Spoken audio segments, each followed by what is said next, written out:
So let's get this show on the road.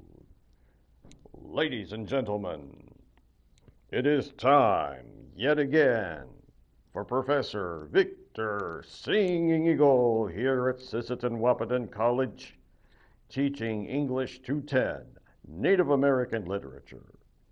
And now, without any further ado, your intrepid host, the man, the myth, the legend, Professor Victor Singing Eagle. Yay! Right on. Ladies and gentlemen, it is now time to discuss the final exam in this class. Are you ready? Here we go. Today I'm feeling kind of blah. Haven't had enough coffee. I don't know what it is. But rather than me waste a whole lot of time yickety yakketing, I'm just going to take you right to the final. This is a walkthrough of the final. Most of you don't even need to watch this video. However, just in case, because you know I always worry about my students, I want to make sure we're all on the same page. So let me keep scrolling. More scrolling and less talking. No, not that one. Here it is. The final. I'm going to walk you through this right now. C is for cookie. That's good enough for me. C is for cookie. All right, questions. Let's go to...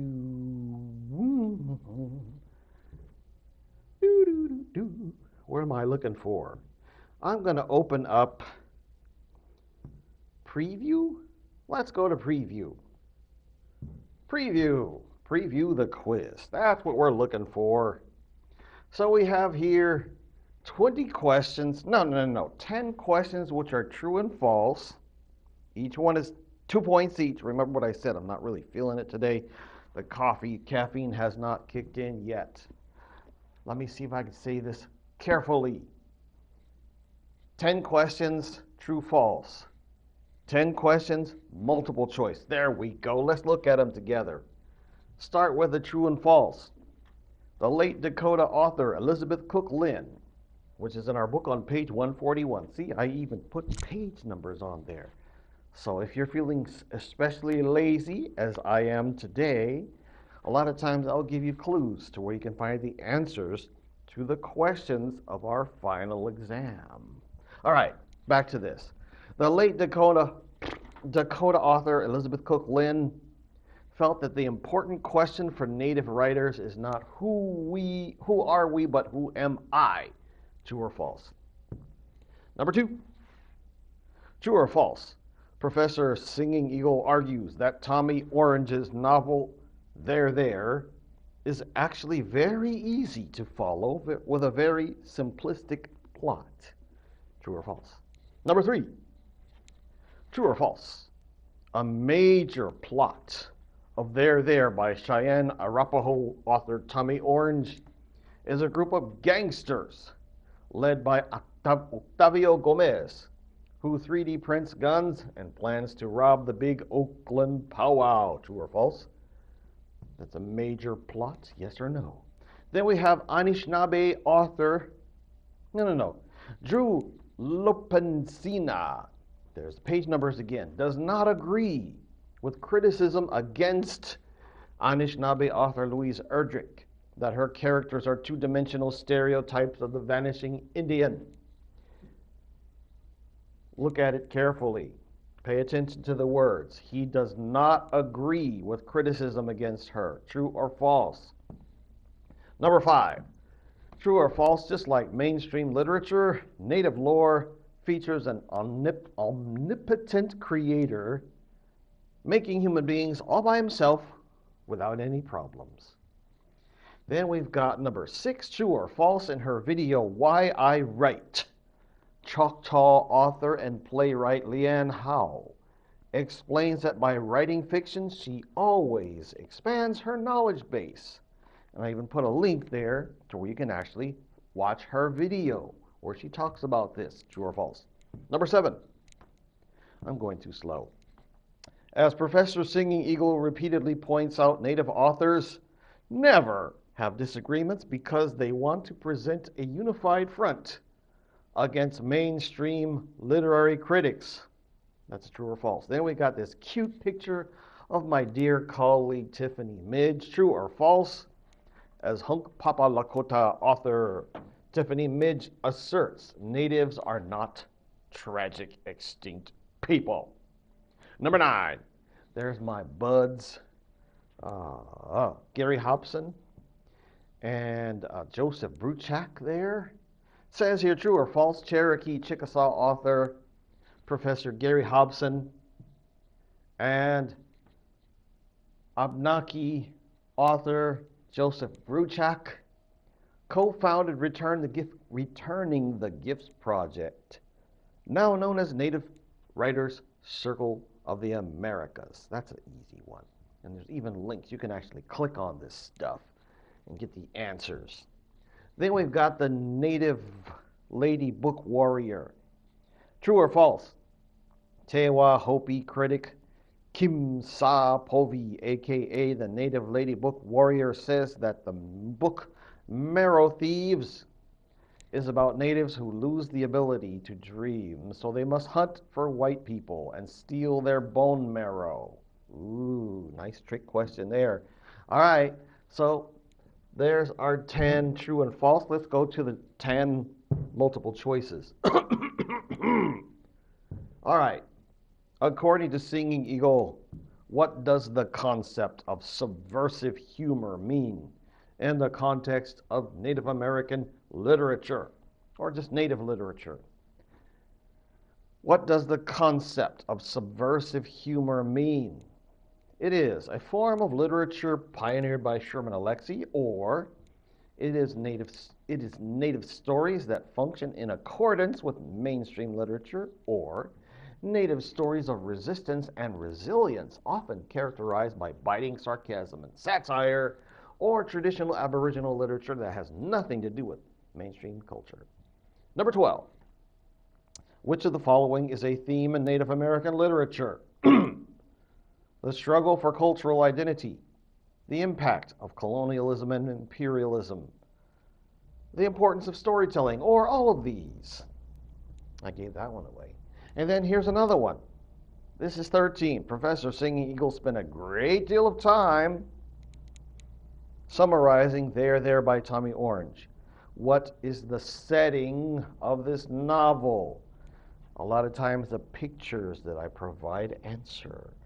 We got A, the contemporary Pine Ridge Reservation. B, a past Native community on the Northwest Coast. C, an unknown California Indian reservation. Or D, contemporary Oakland. By the way, this test scrambles the answers sometimes, so don't listen to my ABCD. Just listen to the answers. We got contemporary Pine Ridge Reservation, a past Native community on the Northwest Coast, an unknown California Indian reservation, or contemporary Oakland, California. Next one. Who is the apparent absent father of both Edwin Black and Blue? Now, if you've watched the video, I think I made multiple videos on this book, you already know the answer, don't you? And you also came to class and we talked about it. So, who is the apparent father of both Edwin Black and the Lady Blue? Thomas Frank, Harvey, Tony Loneman, or Jackie Redfeather? Simple, right? And then we got another one. When Harvey gets Jackie Redfeather pregnant on Alcatraz, what happens to the baby? Jackie has an abortion. Harvey adopts the baby. Jackie gives the baby up for adoption, or the novel never explains. And then I get away from there, and I move over to Leanne Howe, my other buddy. Man, it's kind of cool knowing all these people, isn't it? All right, let me read it.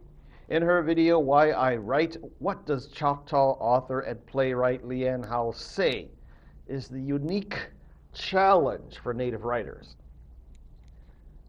Completely ignoring non-Native readers to defiantly tell our stories? Is that it?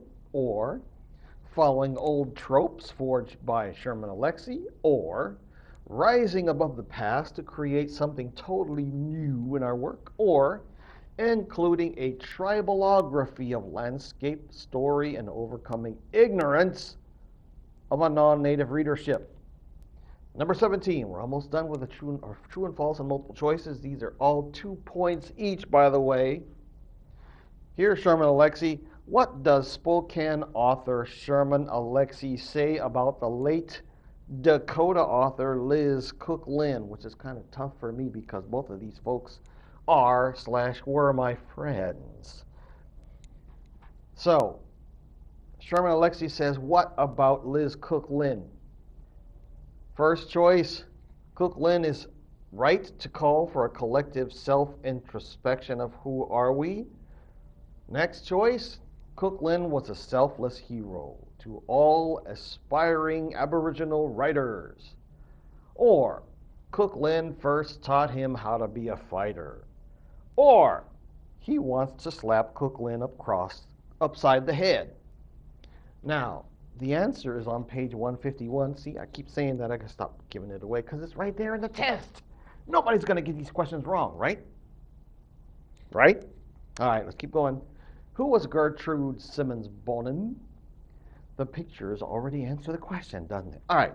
An Arab Laguna writer whose works combine influences of feminism and her native heritage, or a prominent German missionary who helped Christianize the Yankton Dakota people, or also known as Zitkalasha, Redbird. She was an early advocate for the rights of Native American nations, or a Catholic saint and virgin, also known as Lily of the Mohawks. Question 19. Ooh, I remember this day. That was so... And you can even see there's a certain crazy man. Well, maybe you can't see him. Anyway, if you pay attention to this picture, you can actually recognize some of these people on the video or on the picture. I'm talking too much. According to Chickasaw author and professor Gary Hobson, actually he's Chickasaw and Cherokee, if I remember right. What happened in Oklahoma in 1992 for the very first time in history? American Indian writers came together to compete in the world's largest MMA battle. Doesn't look like a battle to me. Keep going. President Abraham Lincoln allowed the largest mass execution in the USA. Native writers from all over the Americas gathered to share their stories and celebrate, or the U.S. Supreme Court ruled that the eastern half of Oklahoma is on tribal land and that the state could not bring criminal prosecutions on Indian land without the consent of Indian tribes.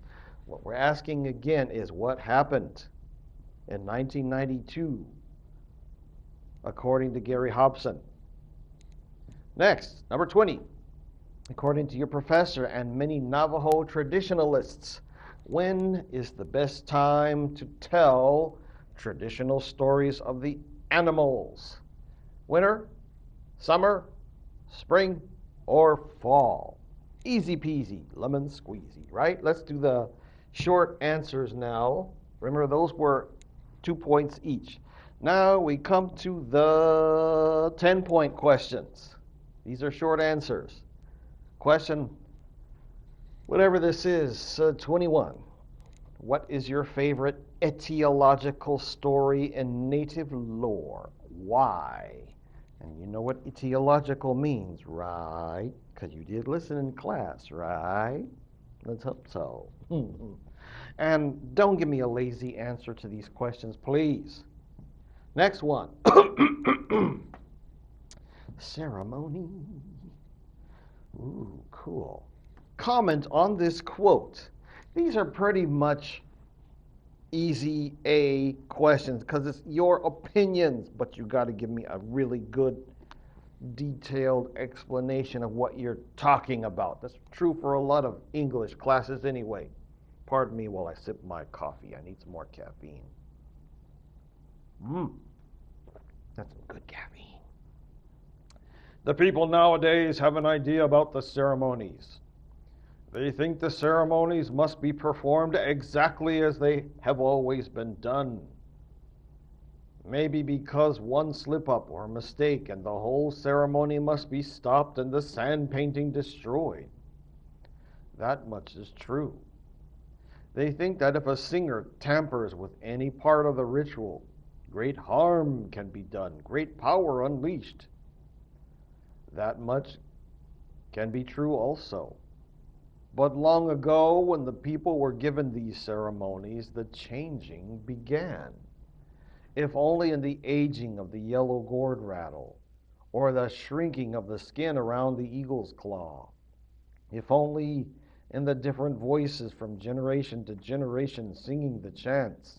You see, in many ways, the ceremonies have always been changing. Again, you are commenting on this quote. This is from the book Ceremony we talked about. Here's the next question, 23. And again, these are 10 points each, so don't mess up. What is your favorite Native American / First Nations joke or funny story? Share it. Now, this is a multi-part question. Is it separate, subversive, or symbiotic? That humor, that is. Do you think it could be turned into a book or a poem? How? Please do not give a lazy answer. 10 points. Next one. I think this is our last question, 24. Yes! This one is 30 points, so do not mess up and don't be lazy on this either. Choose one of the following essay prompts and write a well-developed essay response, about 2 paragraphs. Warning! Do not give me a lazy, one-sentence answer to this question. Also, don't try to answer all 3 of these questions. Just give me one of them. First one, in your opinion, what would the great Native American / First Nations novel of the 21st century look like? Describe its setting, plot, theme, and characterization. So that's almost like, if you could write a book, what would it be about with respect to natives? Next one. Analyze the use of humor in Native literature. Feel free to refer to authors such as Thomas King, who we talked about, Tiffany Midge, who we talked about, or Drew Hayden Taylor. How does Native humor serve as a tool for instruction, social commentary, and cultural critique? I think I asked this same question on the midterm. I liked it so much I stuck it on the final. Last one. In your opinion, what are some of the things that make Native American / First Nations literature different from that of the mainstream? Provide some examples to back up your claims. So you got a choice of these 3. Choose one, write 2 paragraphs, boom, you're done. Good luck on this. Oops. And if you have any questions, feel free to email me or call me or come by my office. Thank you so much for being so patient. Hope you have an awesome summer. And until next time, talk to you later. Bye-bye.